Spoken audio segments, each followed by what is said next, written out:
मोहम्मद रहीम नाम है मेरा, मारखोर टीम का कैप्टन हूँ। और ये गेम मुझे बचपन से ही बहुत ज़्यादा पसंद था। स्कूल के टाइम में भी हम खेलते थे, बहुत ज़्यादा शौक़ था। सर्दी भी बहुत ज़्यादा होते हैं यहाँ पर, -10-11 तक जो है वो जाते हैं। लेकिन जब हम गेम खेलते हैं तो हमें कोई सर्दी गर्मी का कोई पता नहीं चलता। इस गेम के लिए हमें बर्फ़बारी का हमारा इंतज़ार होता है। जब बर्फ़बारी शुरू होती है तो हम फिर तैयारी में रहते हैं। जनवरी फरवरी जो है उसमें इस इवेंट का इनेकाद होता है, तो फिर हम गेम के लिए तैयार रहते हैं। मेरा नाम अज़ीज़ कालामी है।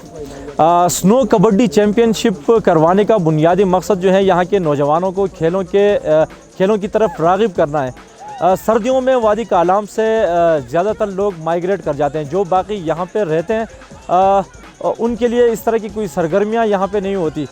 हर साल जो है हम उनके लिए यहाँ पे वादी कालाम के अंदर स्नो कबड्डी चैम्पियनशिप का इनेकाद करते हैं, ताकि उन लोगों का जो खून है वो गर्म रहे।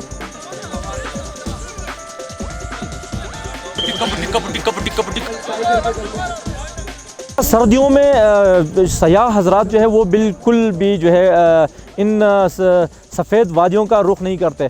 हमारी यही कोशिश होती है कि हम विंटर टूरिज़म को प्रमोट करें इन इलाकों के अंदर, ताकि सयाह जो है वो ज़्यादा से ज़्यादा इन इलाकों का रुख करें। यहाँ पे बर्फ़ जो है बर्फ़ से लुत्फ़अंदोज़ हों, और ये जो सर्द मौसम है -18 -20 डिग्री सेंटीग्रेड का जो मौसम होता है उसको एंजॉय करें।